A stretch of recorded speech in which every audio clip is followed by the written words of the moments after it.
What's going on, everybody? Welcome back to My Social Life. This is a podcast where we teach you how to grow your social media by talking to the people that have actually done it. My guest today is Kerbens, better known as the Real Kerbens on all social media platforms, and Kerbens is a fashion and lifestyle photographer.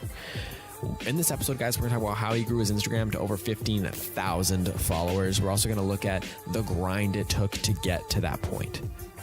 He'll talk about how he'd send like 100 DMs to people that he'd like to be models in his photos, and maybe if he's lucky get 5 responses. It took him a lot of work to get to where he's at today, but it has paid off because we're also going to talk about the celebrities Kerbens has taken photos of. Celebrities like CJ the DJ, Joey Badass, Bryson Tiller, Ray Sremmerd, Roy Woods, Kalani. He's got a pretty good list of celebrities he's taking photos of, and we talk about some of the stories of how those opportunities came about and how the first opportunity came about when he was only 17. It's a pretty crazy story, guys, and it's definitely worth a listen. And we're also going to not focus entirely on Instagram, although that is a large portion of this episode, is that it's Kerbens' biggest platform by far. We're also going to talk about YouTube because that's something Kerbens is passionate about and something he wants to grow. He's currently sitting at about 1,200 followers, and he's kind of stagnant with his video posts right now, but we're going to talk about how he's planning to make a comeback and how he's always, even in the background, working on content ideas for his YouTube. We're going to talk about how associating yourself, you're a product of the 5 people you associate most with. Kerbens has a group of close friends that are all succeeding, and how they motivate each other to keep going and reach that next level. This is a really good episode, guys, and I really thank you for downloading it and wanting to take the time to listen to it. If you are listening, make sure you screenshot that you're listening, post it to Instagram and tag @MySocialPod, and I will share it to our Instagram story. Also, if you like this episode, make sure you leave us a rating and a review. It just helps more people find the podcast. Thank you again. I'm going to stop rambling on here. Let's get into this episode. What's going on, everybody? Welcome back to My Social Life. This is the podcast where we teach you how to grow your social media by talking to the people that have actually done it. My guest today is Kerbens, better known as @the Real Kerbens on Instagram, YouTube, Facebook, everywhere. You're a portrait, lifestyle, fashion photographer. Would you say that's the best way to describe it? Yes, indeed. Yeah. I'm a visual artist. Awesome. So why don't you tell everyone a little bit about yourself? So my name is Kerbens. Like he perfectly introduced me, I am a photographer from Ottawa. I'm currently a student at the University of Carleton studying media studies. That's about it, man. Yeah, no, that's awesome. So how long have you been doing photography for? I've been doing photography for almost 3 years now. Okay. I started back when I was in high school, grade 11, and now I'm in 3rd year now. So it's been about 3 years that I've been doing this. Yeah, that's awesome. And then, so is it like outside of school, is photography like your main job? No, photography. So basically, I try to keep multiple sources of income, right? So I started working at the movie theaters when I was in high school, and I still do right now, but I do it 1 shift a week because, school gets super busy. And also, if I get a job doing photography, that takes up a lot of time as well. So, I do photography, school, and work. Okay. Yeah. That's fair. And then, so how long were you shooting before you landed your first paid photography gig? How long was I shooting? Wow. Good question. I was shooting for about maybe taking it seriously for about a month. Oh shit. Or so. Yeah, I was taking it seriously for about a month, and I landed my first gig from it was a family that reached out to me through Instagram. Actually, no, through email, through my website. Mm-hmm. And they said that they wanted to book a shoot. They saw my work. I don't even know what they found attractive about my work, because I don't think my work was that good when I started. But they saw my work and they wanted to book me, and it was good from there. Yeah, that's awesome. So how many gigs do you think you've done, ballpark, to date now? Man, I've done... I would say about over 50 paid gigs. Mm-hmm. I would even say over 100 paid gigs for the past 3 years. I've worked with a lot of clients that have come back multiple times, and I've also worked with major companies, media companies. I've worked for the Shade Room. I don't know if you know. I've never heard of it. The Shade Room is an American social media page. They post content for celebrities and stuff like that. I work with, that was one of my biggest gigs during the summer last year, actually. That lasted for about 2 months. It was a 2-month contract, and it was pretty good. Yeah? Yeah. So what would your advice be for anyone that wants to kind of, like a beginner photographer is looking to land their first gig? Landing your first gig. How to land your first gig. So I would say that the biggest thing is consistency. You have to be able to be consistent with your work and, be able to show your work as well too. Start with posting your stuff on Facebook so your family and friends can see it, and then they will be able to share it, and word gets around, word of mouth, and eventually it's gonna come. So you just gotta be consistent with your work and improve your work ethic if it's a little sloppy, and eventually it's gonna come. Yeah. Trust the process. Yeah. Actually, trust the process. That's awesome. And then so with your Instagram now, I think you're sitting at like 15,500. Yeah, 15,500. It's been like jumping up and down, because of it's my own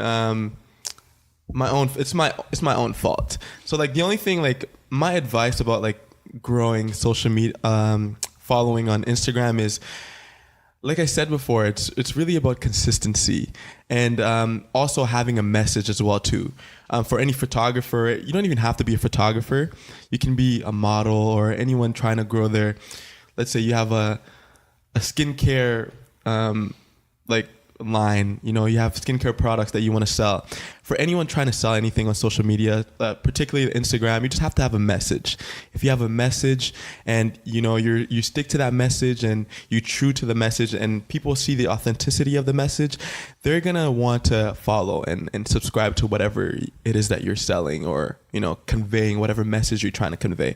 So if you correlate consistency and having that message, you're going to be able to grow. So one thing that I lacked and it kind of stunt my growth on Instagram. I'm not saying it stopped it, because like I have a lot of plans and I have a lot of things that I want to be putting out, but it kind of stunted my growth was the consistency aspect. I used to be very consistent, posting every day or at least every 2 days, and then it kind of slow down because like life, school. Definitely.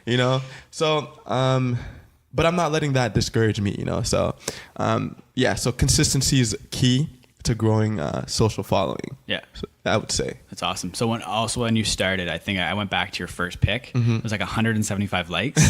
So did you have like Instagram before and you just cleared everything when you started photography? Or yeah, actually I used to post selfies like most people do. Post selfies when I'm out with my friends, and then when I started photography, I was like, hey, like I just want to like start my whole page over again. And when I started, I was getting, like you said, 100 likes, not even hitting 100 sometimes. And when I hit 100, I would be so excited and so stoked because I was like, 100 people like my stuff, And to me back then, like when I first started, 100 likes was a lot. And the more that the harder that I worked and the more that I seen people were interacting with my stuff, the more excited and thrilled I was to put out more content, And I could say that even though like you might not be getting, the likes that you think that your pic deserve, you just gotta keep it going, and eventually it's gonna grow and you're gonna get all the likes that you want. Yeah. That's awesome. So kind of fast forward to today from then. Well, what have you seen that's really worked? Like, did you use a lot of hashtags? Did you get featured? Did you engage with people? Like, what worked for you? I would say all these components work in their own way. It depends on what the photo is, different photos interact differently with, different audiences. So I would say, hashtag is one thing that everyone would tell you to use, because Instagram has its own algorithm, and the way that like hashtag works is other people would have the same hashtag as you, they'll check it out and hopefully they see your photo. So hashtag is a key component. And also I would say getting featured by a bigger account as well too. If you tag that bigger account and then your post relates to the post that they make on their account, getting featured is key, because different people that have the similar interests as you see that post, and they usually end up following you or interacting in any sort with that post. Also, what else have I noticed? captions as well too. They go a long way. You know, having a story to the photo that you post, or whatever post you make, having a story to it, telling people maybe how, you know, you ended up taking that shot, or what difficulties you went through taking the shot, or any story, any backstory to the post that you're making, so you can make the post itself more significant than just any other Instagram post out there. Yeah, I would say these are the most key components to growth. That's fair. Is there like any one specific picture you posted that really like popped? Like I wrote down, like I checked, and I think in like July you had one where you got like 2,000 followers really quick, and then again in August of 2017 you had one where you almost got 2,000 followers like in a couple days span. Like, is there any one piece that you can remember that really kind of led to? I can remember.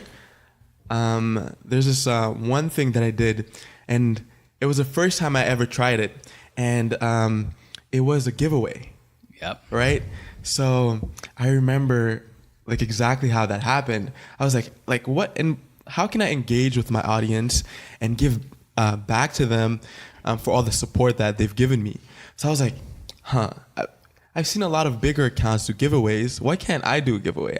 I don't think I had a lot of I think I was sitting around like 3K or 5K followers, and I was like, you know what?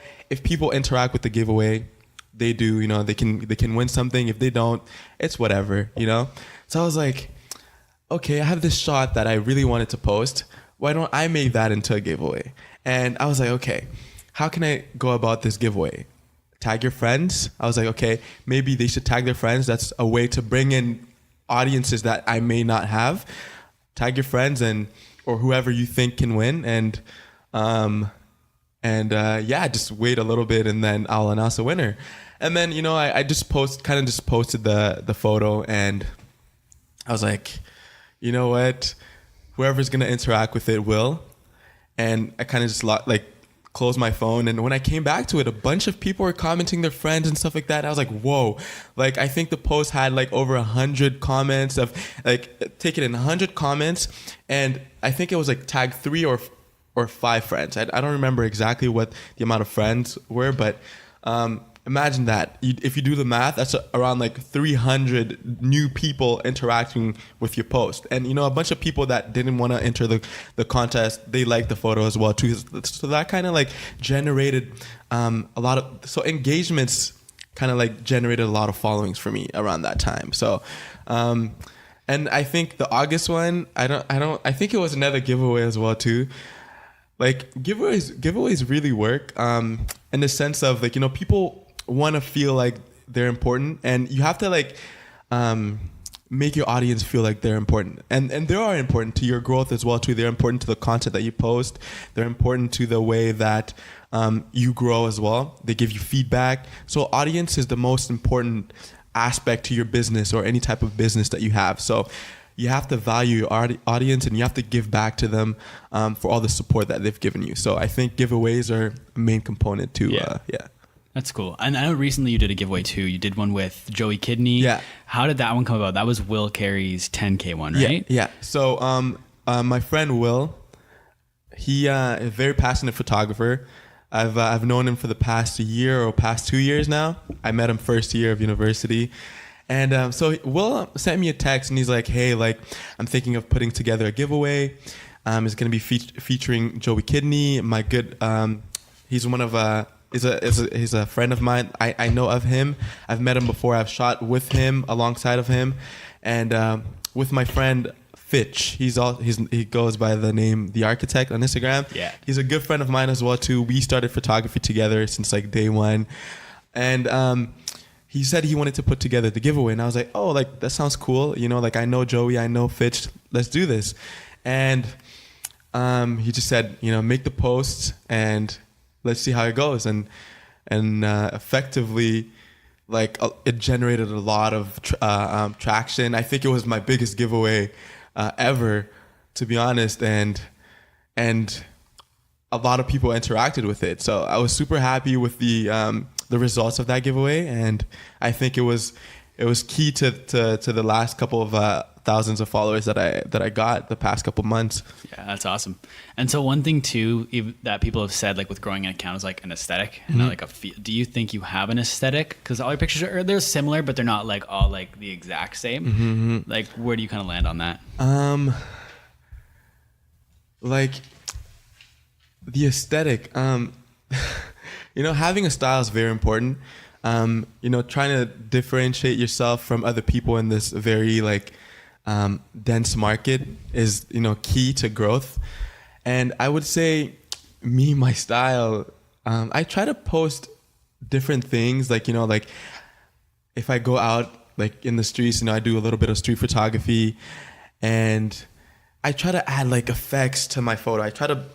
To my photos. If I take a portrait shot, let's say, and if it looks like, I would say like a basic portrait shot, I try to change it up in a way that it becomes mine. The style itself is like it becomes mine. The photo, I add different elements. Let's say like I've taken a shot where I added like butterflies to the shot to make it like more alive and to make it more vibrant. So I would say style is very important, and having your own style, and also like if you stick to one specific style, it's good in order to grow as well too, because people like to see the consistency as well.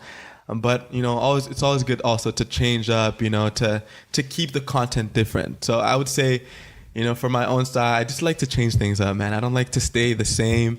And I think people like the change as well too. So yeah, I don't think I have. I don't know. That's cool. I was just curious, man. Like, one other thing too, like you're talking about taking portraits and stuff. And as a photographer, you're featured on the other side of the lens a lot. Like there's a lot of pictures of you on your page. Is there a strategic reason behind that? I've heard some photographers like to post so people can see them. Pictures of themselves.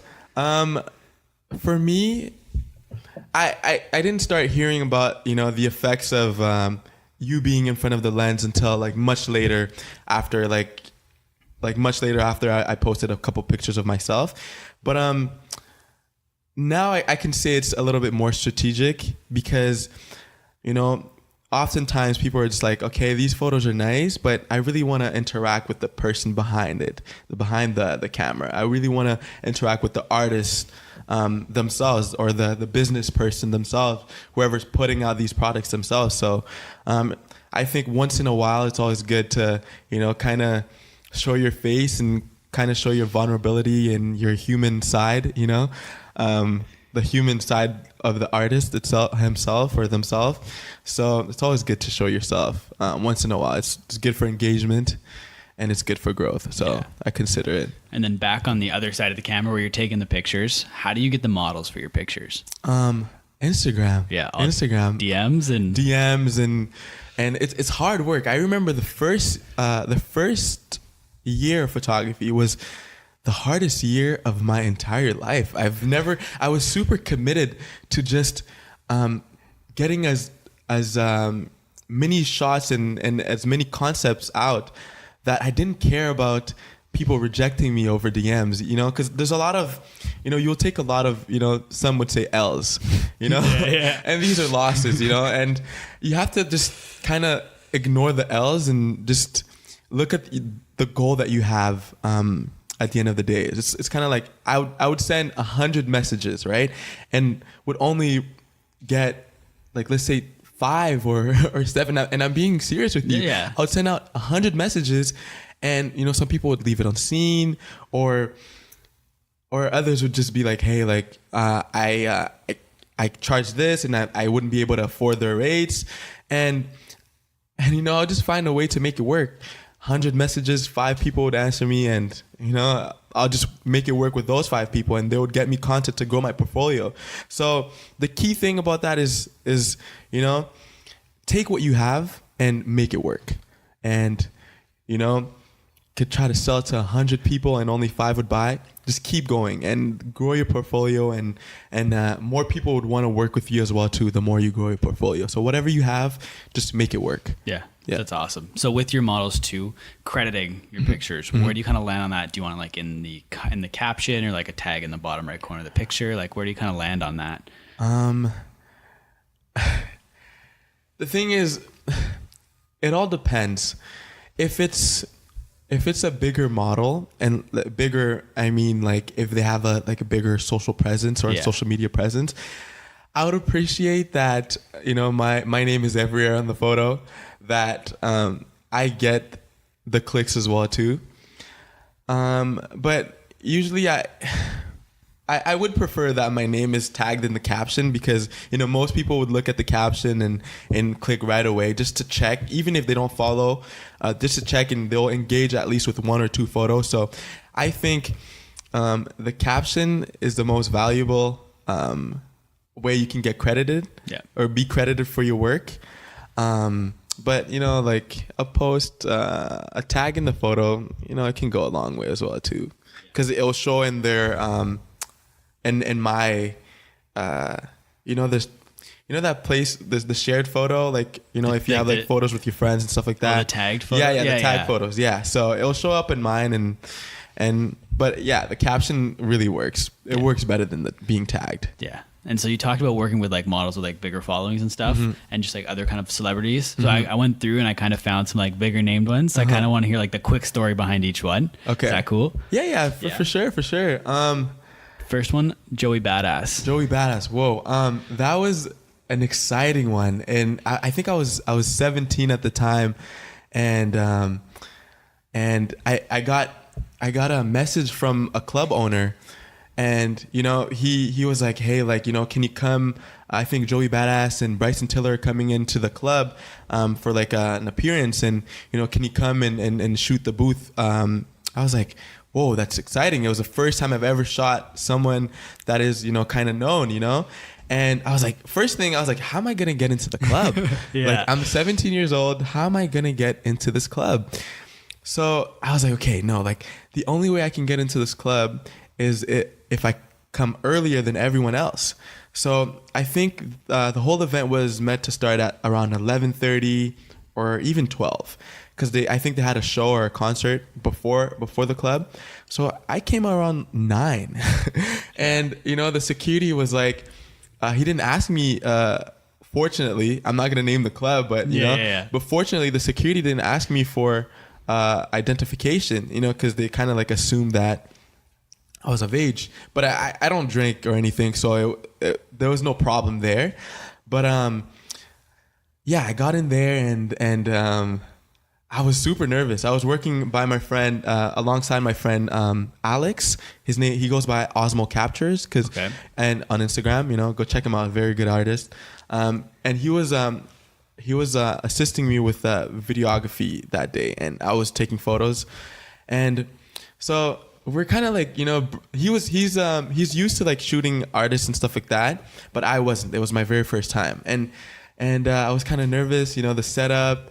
And I was setting up, and long story short, the way that it happened, the thing is, I wasn't familiar with who Joey Badass was at the time. I was familiar with Bryson Tiller because I used to listen to him all the time. That was probably right around the time his album dropped. Exactly. I think it was Trap Soul that dropped. Yeah, exactly. And I was super familiar with Bryson. And the thing is, when I heard he was... when I heard he arrived at the club, I was like, oh, like my hand was sweating. I was getting super nervous. I was like I have to get all the settings right on my camera, the lighting, because it's dark in the club. Do I use a flash? Do I not use a flash? And it was just super nerve-wracking. And Bryson got into the club, and the thing is, he walked right behind me, and I felt like a big palm on my back because it was a security guard.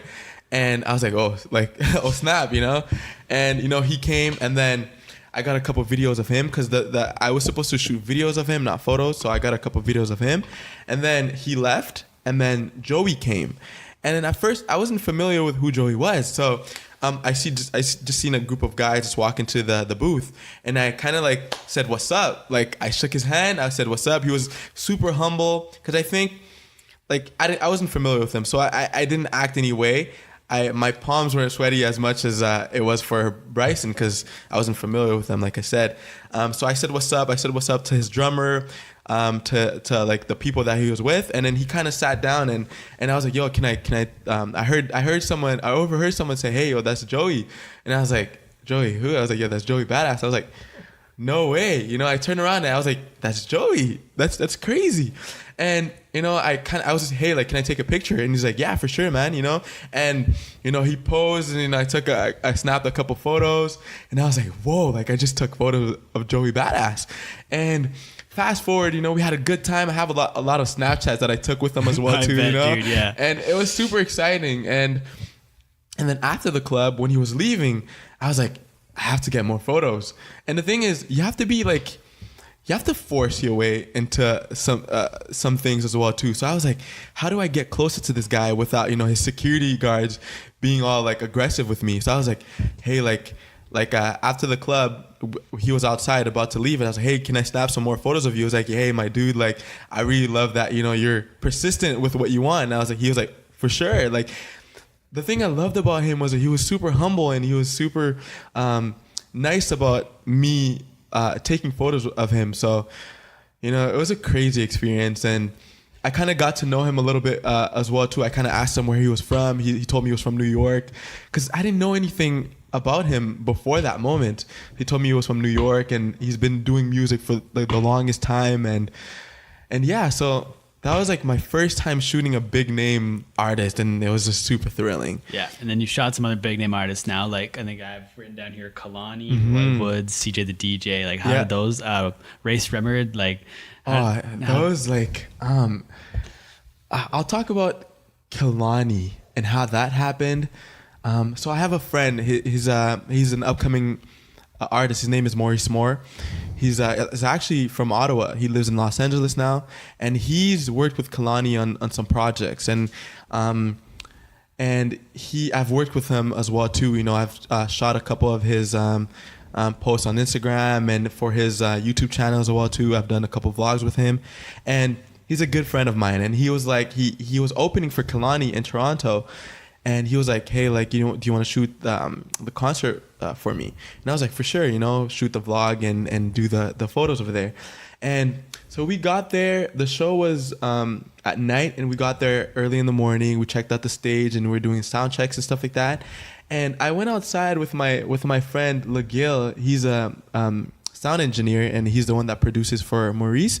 And we were just chilling outside. And when we got back inside, we noticed that there was a girl there, and we're like, she had like tattoos and stuff like that, and we're like, bro, like I think he's met her before, but it was the first time I met her, and I was like, bro, that's Kalani, and like a bunch of like friends of mine really love her, and I was like, and I've been listening to her music as well too, and I was like, whoa, that's Kalani, you know, Baylani, as some would say, you know? Yeah. But you know, I got in there. She was super nice. I gave her a hug, and she was, you know, super down to earth at the time.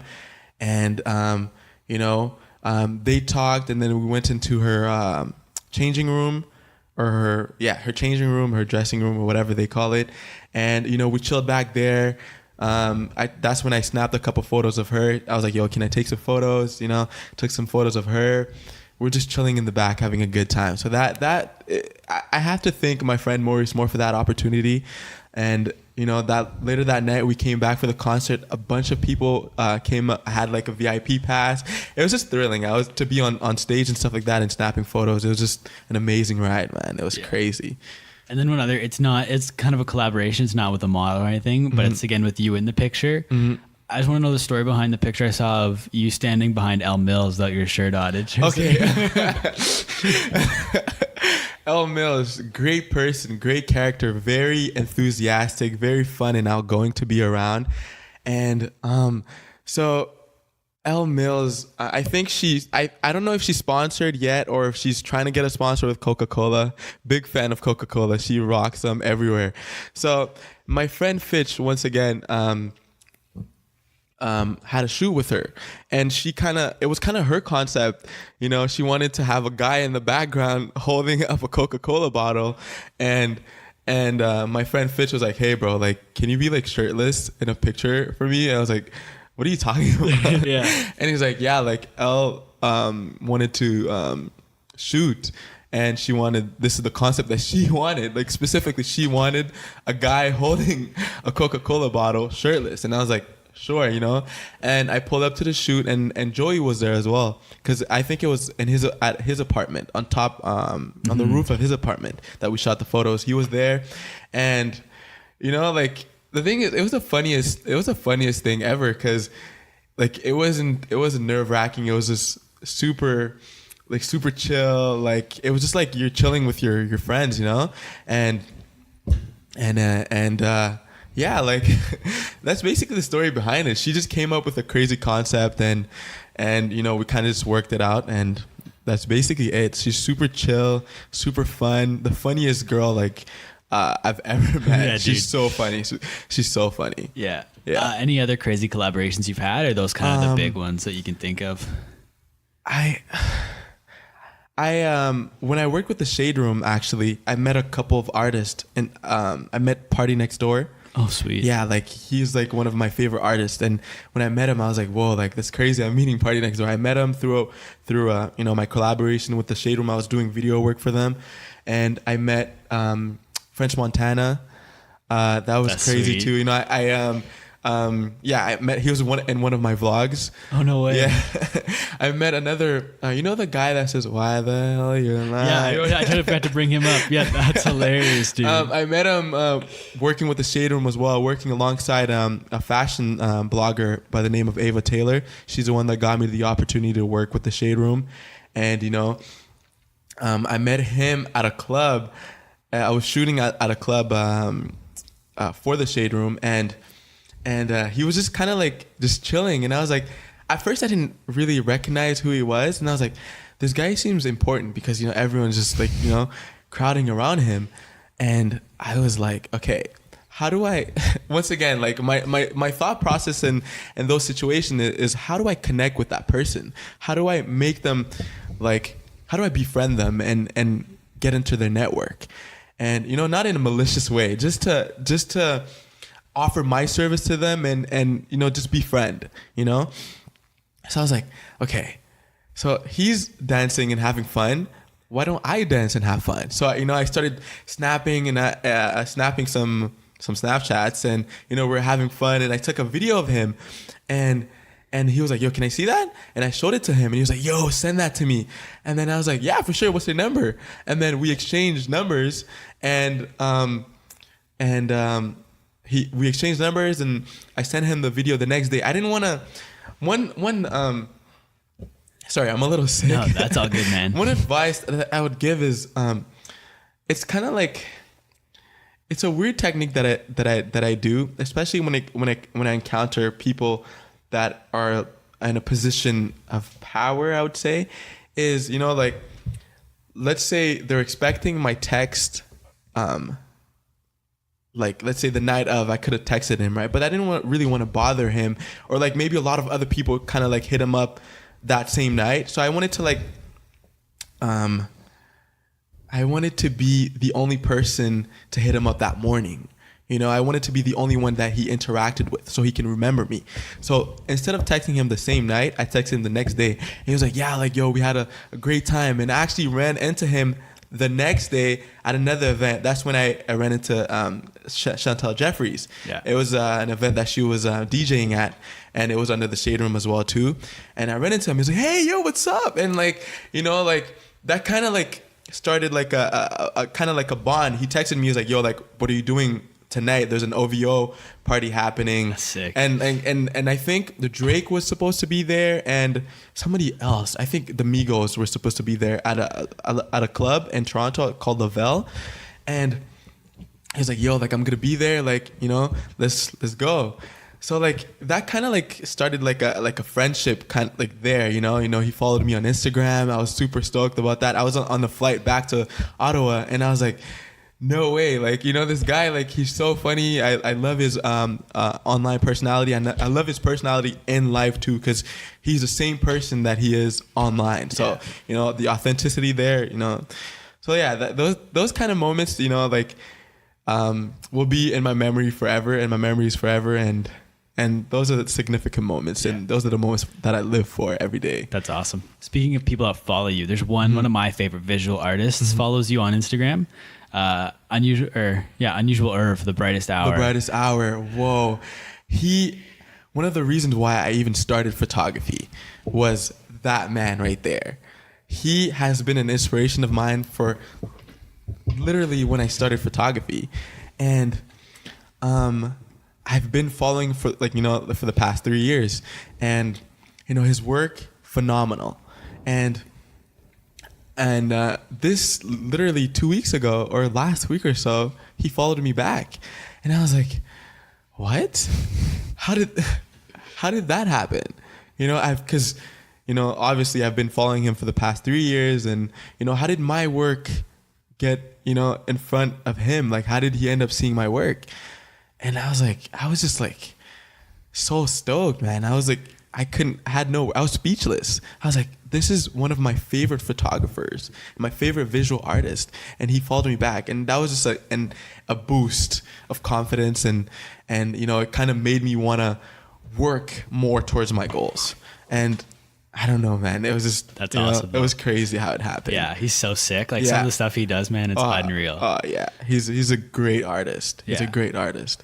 And so you talked about one of your good friends being Maurice Moore. Mm-hmm. I was watching, I think it was your first vlog on YouTube, and everyone in that vlog of your friends all have gone on to do something. They all have big social media followings. Yeah. I think so. You mentioned the architect. Yeah. He has 19. Craig Stunna has 19. Maurice Moore, and then there was, what was his name? Jaden Hill. He's open for Roy Woods, right? Yeah, exactly. So having a network of friends that have all doing something, including yourself, kind of motivate you to keep going. It really does. It really does. Having people around you with similar interests, with a goal, is really a confidence booster and a motivation as well, because everyone is working towards their goals 24/7, and it kind of just keeps your gears grinding. And having that network of friends, is really good, because they have their own networks of people that they've met as well too, through their experiences, and being around them kind of automatically links you to that person as well too. So keeping your network full of people with the same goals and the same ideals is really good for your success as well. So Jaden, he's a great artist. He's up and coming. He's working on I'm actually working on a music video with him, for him, with another artist by the name of Wasim. His Instagram is WSSM6, totally dope artist. I'm working with him for a music video for Jaden. I also have other friends that are in the music industry as well too, like Jeff Sannon, very dope artist. He has a lot of songs on Spotify. I just like to keep my network. I just like to keep a network full of people that are enthusiastic are excited about what they do, absolutely. and that they love what they do, and we just keep each other motivated, and we just work together, and then we just better each other. So network is good. Yeah, I totally subscribe to it. It's you're the product of the 5 people you associate with the most, and so I think that's awesome. Yeah. Very important key. Yeah. So speaking of your element. YouTube, it's something you're kind of pursuing, right? You were doing a video for a week there for a little while, and then you disappeared for a little bit. Oh man, YouTube has been the most frustrating platform that I've ever worked on. And shout out to all the people that actually stuck through, and that are actually doing something on the platform today. And another thing, it's really all about consistency when it comes to these sorts of platforms. The more you post, the more you get seen, and content really matters as well too, because you can post a bunch, and if the substance of the content that you post is not good, you're not going to see as much growth. But the thing is, the frustrating thing about YouTube for me is that, yes, the consistency, but the thing is, I really want to put out great content, and I haven't been pleased with the content that I've been posting. So for me, it's kind of okay, why would I be consistent and not post good content? So right now I'm in the process of just drafting ideas, and seeing if I can, better my ideas. So like when I actually have the time to be consistent, just to, attack it, because, you have to put out good quality content, because everyone else, it's a huge market, everyone else is trying to do the same thing that you're trying to do. So, have to be able to put out good content. So that's really what I'm on right now. And I'm really trying to get back in the groove of it as well too. And it's a lot of work. And that's why I'm like, shout out to other people that are doing it consistently and putting out good content consistently, because I'm trying to be them. I'm trying to get to that level. Yeah. So yeah, that's really what I'm trying to do with my YouTube channel right now. Yeah, well, you have over 1,200 followers, subscribers, I think. Exactly, and that only happened recently, actually. I remember when I was being consistent, it was growing exponentially, and I kind of I took a stop for at least 4 months, and every day during that 4 months, I was like, how do I get back? I want to get back in this groove. I want to get back in the mentality of being consistent and putting out good content. But just figuring out how to get back was the hardest thing during those 4 months. But, effectively I did get back, and then I did post a video once a week for 2 weeks. Yeah. And then I just disappeared. But I'm really trying to get in the groove of everything, trying to organize myself and trying to discipline myself, because discipline is, key to success. And, I'm really trying to discipline myself in all aspects of my life. So including school, my relationships, my friendships, and, how I value my time, how I value my mind, my body. So I'm really trying to discipline myself in all aspects of my life. And YouTube will, and I know I'm confident in myself enough to know that I will be successful on that platform, and I just have to, step up my game and, discipline myself. Yeah. So it's awesome. You've had some videos go off though. I think your Wolfie, his diss track, your reaction there is 16,000. Done research. I like that. Yeah. My favorite one, I watched a ton of your videos, man. That Logan Paul video you made killed me, dude. I actually wanted to use that as my niche, because a lot of people were interacting with that video. It had a lot of interaction, and I was like, hey, it was popping off, and should I use that as my niche? Logan Paul. It was the black Logan Paul, and my background, I'm a Haitian, and my parents, and they usually have funny accents and stuff like that when they speak English or when they get mad at you. So I was like, why not incorporate my background with something that's happening right now? So that's kind of what I did, and I really wanted to continue that niche, and I think it would have popped off during the Logan Paul versus KSI fight. But the thing is, it's really not me. It's really, that video was really me. And I had a lot of time. I had a lot of fun shooting that video and in editing, and I laughed a lot.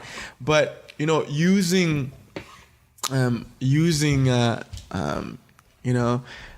that's a social event or something like that to pop off is good. I would say it's good to grow, but the light burns out fast. It grows like that and it dies like that. So I'm really trying to get on that level where I post content that is from me, and that the people that engage with it will engage with it for a longer period of time. So, but I had a lot of time. I had a lot of fun shooting that video and executing it. So yeah. That video, it was so good, man. Thanks a lot, man. Yeah, no worries, dude. So do you have a plan? Are you gonna try and get back into YouTube? Oh yeah, probably, for sure. after school, you think? Yeah. Or? So I'm actually working on a lot of my big. I'm gonna give you my ideal YouTube channel. What I want for my YouTube channel is to be able to incorporate my life and the experiences that I have into one channel. So meaning, I do want to post vlogs, but I want to put out the experiences that I've had, the funny moments, the crying moments, the angry moments. But the thing is, I want to have a cinematic approach to it. So I want to. Sorry, I'm it's all good, dude. But I want to incorporate a cinematic feel to it. So I want to write a story behind it. I want to have a story behind all of my videos and not just go in front of the camera, which is good. If that's you, that's what you do. then it's good. But for me, it's like I want to kind of make it into a movie, you know? It could be a 10-minute movie, a 10-minute film, a 5-minute film, but I really want to incorporate my experiences using the cinema medium, the videography medium, and use it to its full potential. Yeah. So that's really what I'm at right now, and now I'm just drafting ideas. Funny thing is, any experiences that happen to me, I just pull out my phone and I write it. I'm like, today this happened, da, da, da, da, da. How do I incorporate this in a video? And I detail it. I'm like, okay, this could happen, da, da, da, da. Like, so I kind of, it's not like when I'm not posting, I'm not doing anything.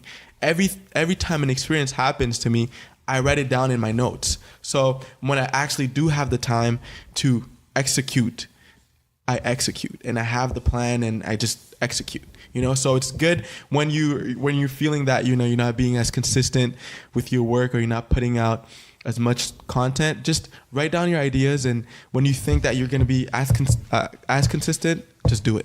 Yeah, that's awesome.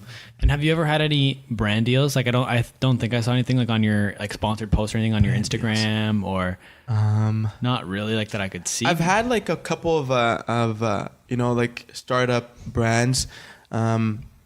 You know, send me like a parcel so I can, you know, shoot for them.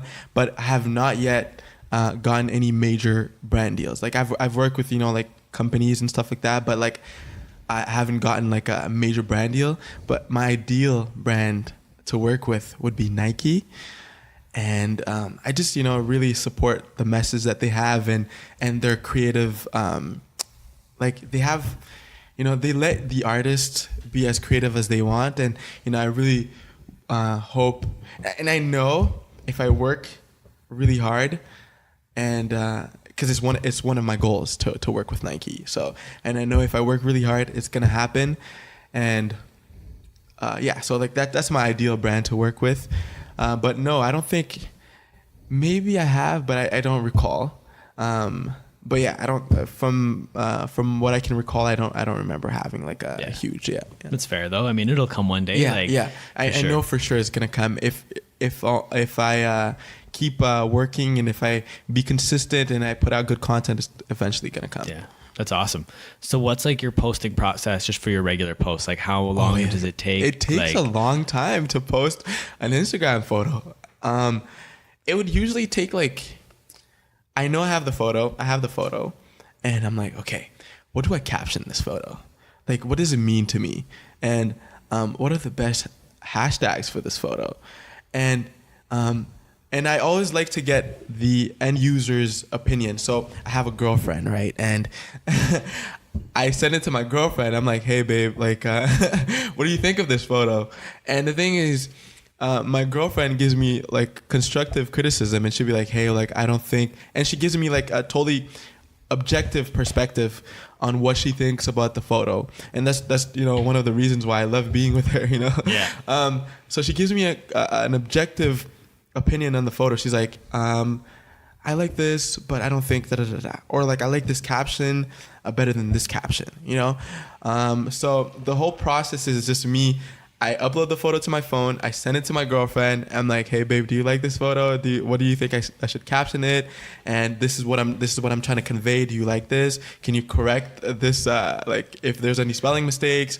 And then I upload it to Instagram, make a little adjustment, then tag the people, and then just post and just wait for Instagram to do its work. Yeah, that's awesome. Do you have any helpful apps you use in your posting process? Helpful apps. Like examples, like I've gotten UNUM, so you can see your grid. Yeah. UNUM is very good. You can see, it's really good for the aesthetic of your page. If you want to organize your page in a certain way or a color or theme, you put the post on there, and then you get to see the before process before posting it on Instagram. You can actually upload directly to Instagram with a caption and everything from that app. So it's very helpful. Sponsor. Yeah. I'm joking. Are there any other apps you use? Is that the big one? That's the big one. I usually the outlets apps that I use are usually like Facebook. If like I post an Instagram post, I would just post it on Facebook. When I started out though, I used to use Visco. Mm-hmm. That's when like I didn't know about like the editing softwares like Lightroom and Photoshop, I would use Visco. So I would upload the photo directly from my camera to my computer and upload it to my phone, and I would just use Visco filters. And there's no shame in that. There's really no shame in that. And if Visco has the look that you want, go and get it. Yeah. So, that's what I used when I started out. Now, like, I know the more like advanced softwares like Photoshop and Lightroom and stuff like that. So that's what I use now. But that's basically, I have other apps on my phone like Lightroom, where I would upload my photos if I didn't have time to. Actually, no, not even if I didn't have time. I would just like upload them in there and see if I can make any changes. And if I can, then I'll just upload the photo. Yeah. How often are you posting now? And is there a time of day, that works really well? Time of day. I oftentimes on Sunday mornings work really well because, people are usually hungover from Saturday night, and they wake up around like 11, right? And they're just like, first thing they check is Instagram. And it's actually like, I did research on it because for my research class, and it shows that, like first thing people check, first application that gets clicks is Instagram. Because people want to see like what happened the night before. Snapchat is second, for the memories and stuff like that. But people want to see pictures. So I'm like, Sunday mornings really work for me, and Thursdays, I know Thursdays as well too. Like I just check the insights, and it just tells me like what days work best for me and what days people engage with my post, and that's basically it. Yeah. So I got 2 more questions before we dive in like a rapid fire. Not a problem. Where do you land on with free work? I like to ask photographers this because I feel like it's kind of a touchy subject and everyone has their own opinion. When you're starting out, even like right now, like even getting into the professional field, free work it's never a bad thing to do free work. You just have to know when and who to do the free work for. So you have to weigh the pros and the cons. What I would do is once again, I would hit up my girlfriend. I'd be like, hey babe, this person wants me to do free work for them. And she'll be like, okay, let's weigh out the pros and cons. What are you going to gain from doing the free work for that person? Okay, so one thing that you can gain would be portfolio building. You have work for your portfolio to show clients. That's one. Another would be growth. That person has a network. So, other people that see the post or whatever picture you have that person posted is growth for you. And if that person has a huge network and a huge like social following, that's even better for you. That's basically it. That's the pros is the portfolio aspect, and sometimes it's even just for the network. Is that person not even like Instagram growth or whatever, but other fields of work? It could be that person owns a diner or a restaurant, and it's always good to be diverse in the network that you have. So, doing free work for someone today is gonna come back around for you later on, because one day you could be stuck in a mess and you're like, hey, like I need this done. Would you be able to edit this video for me, or would you be able to run this quick order for me, or edit these photos for me? There's always, those are the benefits of doing free work. But also, however, there are some cons to doing some free work as well too. Some people take advantage of you, never credit you or appreciate the amount of time that you put in the work. Also, your time, because time is very valuable. If you don't, if you don't see the pros that I listed and doing free work, then it's up to you to decide. If you have nothing to do, then go ahead. But if you don't see those pros, which is your network and your growth and your portfolio, then free work for me is a no. Yeah, I hear you. So last question before we do like a little Q&A. Yeah. What is like some overarching, like your big advice for anyone that wants to grow? We'll go on Instagram because that's your big platform. Okay. My biggest advice for someone that's trying to grow on Instagram, like I said, and I think I repeated this like multiple times, but I'm sorry if it's sounding redundant. It's all good. Consistency mixed with your best content and whatever your best content is, because everyone at every level has a different best. So the best for the brightest hour I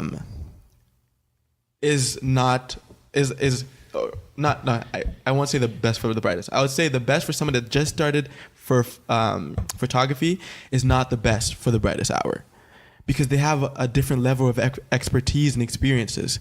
So post your best content and be consistent with the way that you post it, and engage with your audience in any way you see fit. If it's just posting the photos and having a catchy caption, do it. If it's putting your face once in a while, do it. If it's engaging with them through the stories, through Q&As and posting a little aspect of your life, food that you like to eat, go ahead and do it.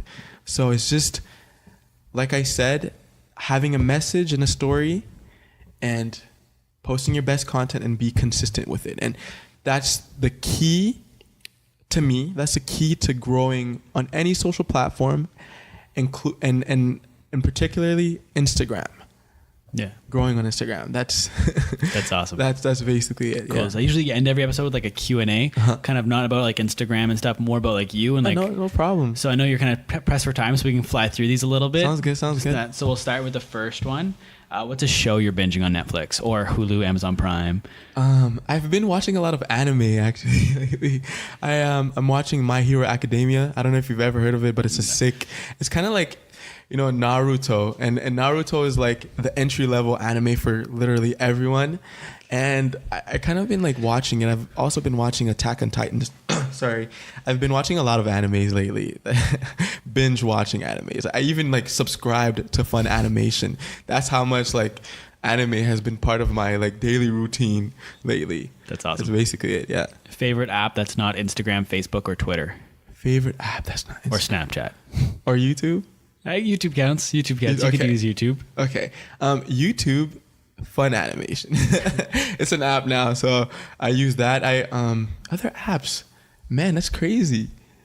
I try and knock out the big ones right away, so people have to really think about it's it. Actually, like, you can check your phone if you want to too. Like people have done that. Yeah, let me check my phone. Like, let's see what else I click on. That's not Twitter, Facebook, Instagram, or Snapchat. Yeah.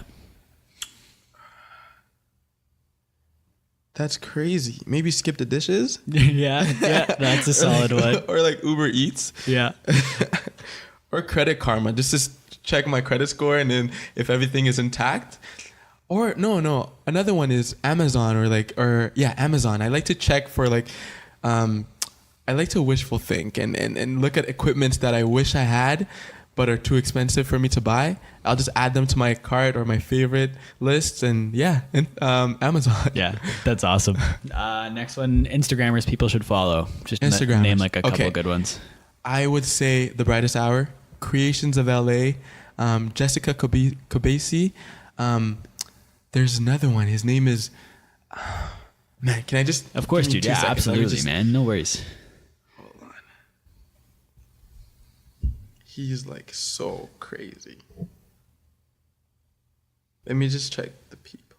Yeah. Okay. And these are photographers, right? Yeah. So, give me a second.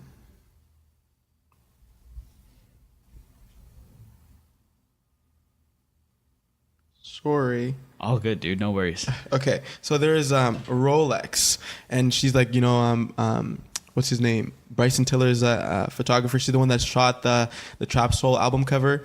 She's very good. There's this girl named Raven, and her Instagram is Ravi B. It's like RAVIEB. She's very good as well. There's Max Thompson. There's an artist by the name of Bad Boy. He's very good. His art is crazy. There's Leonard Pagel. He's pretty dope too. There's Jeff Izzy. He's from I think Toronto. There is Samuel Elkins, and this guy, I've known him since like I started photography and since like high school. I've heard of Samuel Elkins.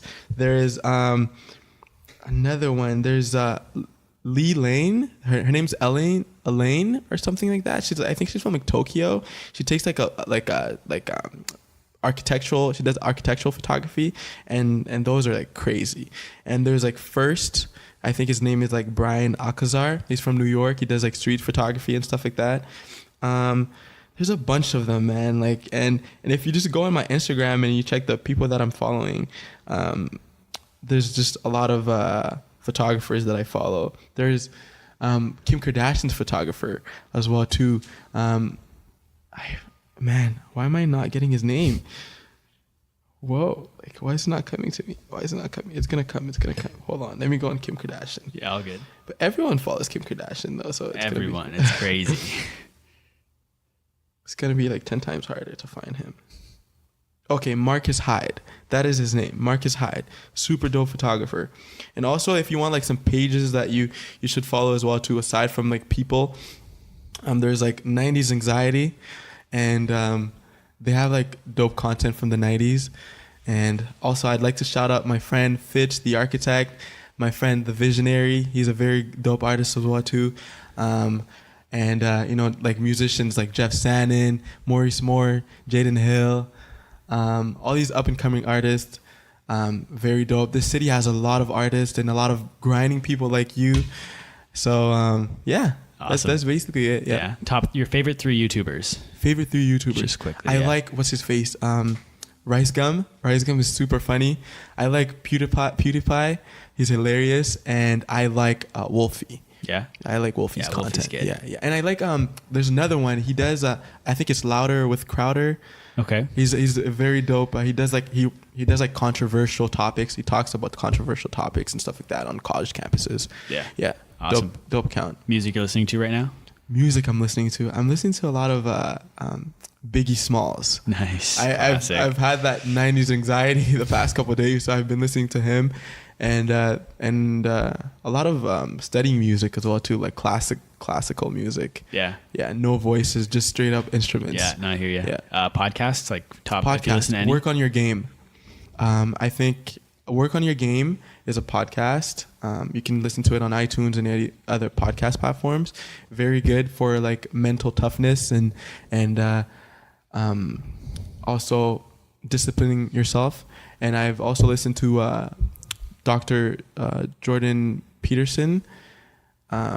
He's professor from Toronto. He covers a lot of philosophical topics, and I just like listening to him. He's super interesting. I just listen to his lectures. Yeah. Restaurant in Ottawa, hidden gem that people should go to. Restaurants in Ottawa. Whoa. Definitely not Warehouse. That's not a hidden gem. Definitely not Warehouse. Like, I'm not saying this to bash Warehouse. They have, pretty cool vibe and stuff like that. But there is a restaurant. It's a burger place that my girlfriend and I went to recently. I forgot the name of it. But if you just search like #1 burger in Ottawa, I think you're going to find the place. I think it's like top. Like the SEO people are doing their work. They're grinding. It's not Burgers and Fries, is it? No, I don't think it's Burgers and Fries. No. It has like this... It has this weird name, this sick name. I just can't seem to remember. It's all good. But it's a super good burger, like real meat, And I think they have veggie burger and vegan burgers as well too. If you are a vegan or a vegetarian. Yeah. This is this question's what's something you're obsessed with, but It's like something random. Like I bought these new socks and they're super comfy. I'm just obsessed with my new socks. I bought these new shoes. Yeah. And they're super comfortable. There you go. And I'm obsessed with them. That's awesome. And they're the Nike Vapor Maxes. Shout out Nike, please sponsor me. That's all good, dude. 3 things on your bucket list. My bucket list. I want to be successful. And I'll define the kind of success I want to attain. I want to be a creative director for the brands such as Nike and any other brands that want creative work done. I want my company that I launched this year to be as successful as possible. And I just want to spread, this is another, definition of mine of success, which is I think the third thing. Yeah. Okay. Which is I want everyone around me to be as happy as possible, and I want to be the one. I'm not saying I want to be the only one making them happy, no. but I want to be a part of their happiness, which is supporting them financially, having a good time, and that's one of three of my mini goals. I have other goals, getting married and stuff like that, but those are my three main goals. Okay, we got 3 questions left. Is that cool? No problem, man. Yeah. Okay, so you're going to dinner. You can take anybody, dead or alive. You can take 3 people. 3 people Who to are you dinner. taking to dinner? It can be anyone. Anyone. Okay. I would take Michael Jackson to dinner. Michael Jackson. I would take Dr. Jordan B. Peterson to dinner just to listen to him talk. He's such an intellectual person, and I just, amazed by his intellect. That's it. Another person, I would say, who can I take to dinner? Who wants to go to dinner with me? No one, I guess.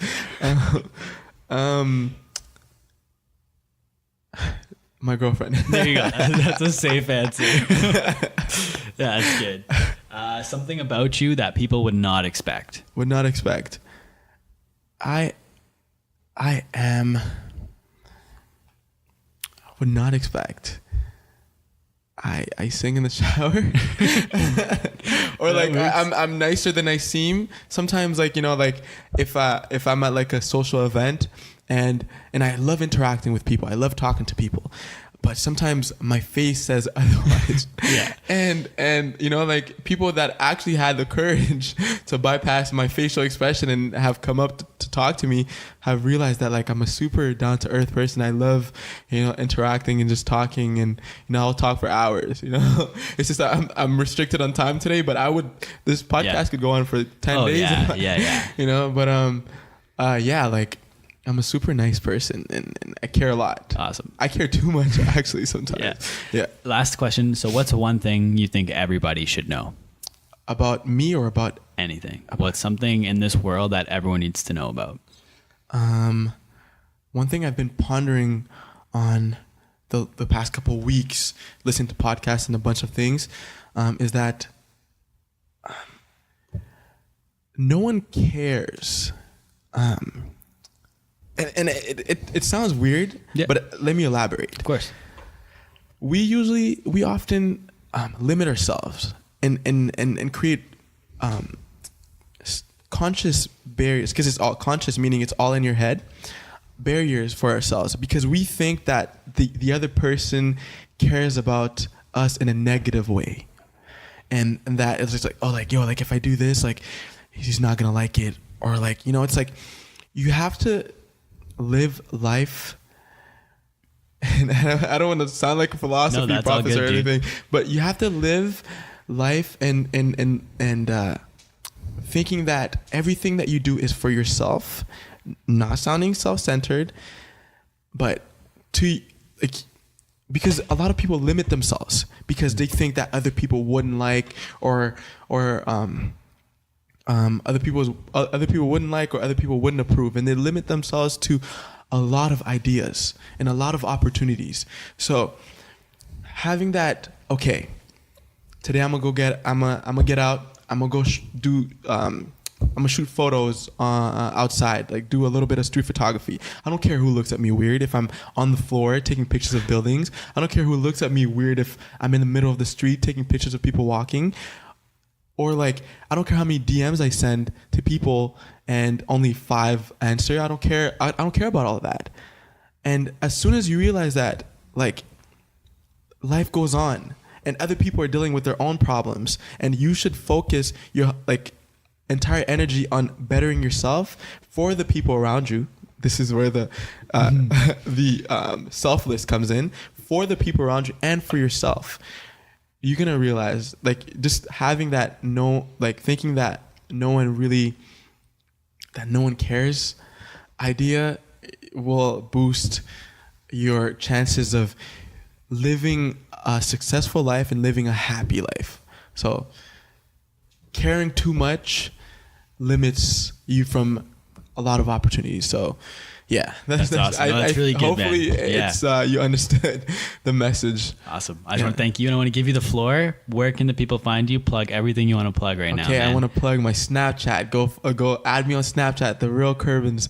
Go follow me on Instagram at The Real Kerbens, Twitter at The Real Kerbens. Make sure you actually do follow me on Instagram, because I have a lot of content that I'm working on, a lot of content I am going to be posting, a lot of tips as well too, for beginner photographers, on YouTube as well too. A lot of content for my YouTube channel that I've been drafting. So every platform that you can think of, like every platform, any platform that just came out today, right now, in 10 seconds, any platform that is to come, you'll find me on it at The Real Kerbens. So go check me out.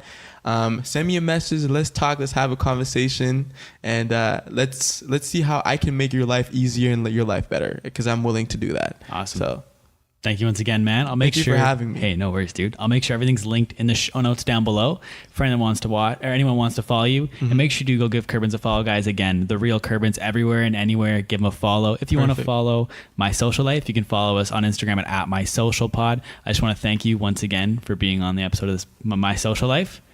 And thank you, everyone. For having me. No worries. Sorry, I keep cutting you off. I'm not meaning to, man. It's my fault. It's all good. And I just want to thank everyone for listening, especially if you've listened the entire way. I really appreciate it. Thank you once again, and we'll talk soon. Thank you.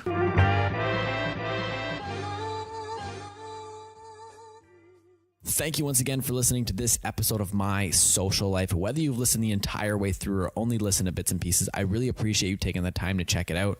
Make sure you guys go and follow Kerbens on social media. Again, he's The Real Kerbens on all platforms. Definitely follow him on Instagram. He's got some awesome pictures there, guys, and subscribe to his YouTube. He hasn't posted in a little while, but he's making a comeback soon. He's going to be dropping some fire content, so you're going to want to make sure you're subscribed for that. And make sure you follow My Social Life on Instagram. You can follow us at MySocialPod. And again, tag at MySocialPod in your Instagram story, showing that you're listening to this episode, and I will share it to the podcast profile. Also, make sure you leave the podcast a rating and a review. It just helps more people find the podcast if we're getting positive ratings and reviews. And if you want to follow me on social media, you totally can, and you definitely should. I've been doing Instagram vlogs every single day, showing behind the scenes access on the podcast. So you can follow me at the Jacob Kelly on Instagram and on Twitter. Thank you once again for listening to My Social Life. We'll talk soon.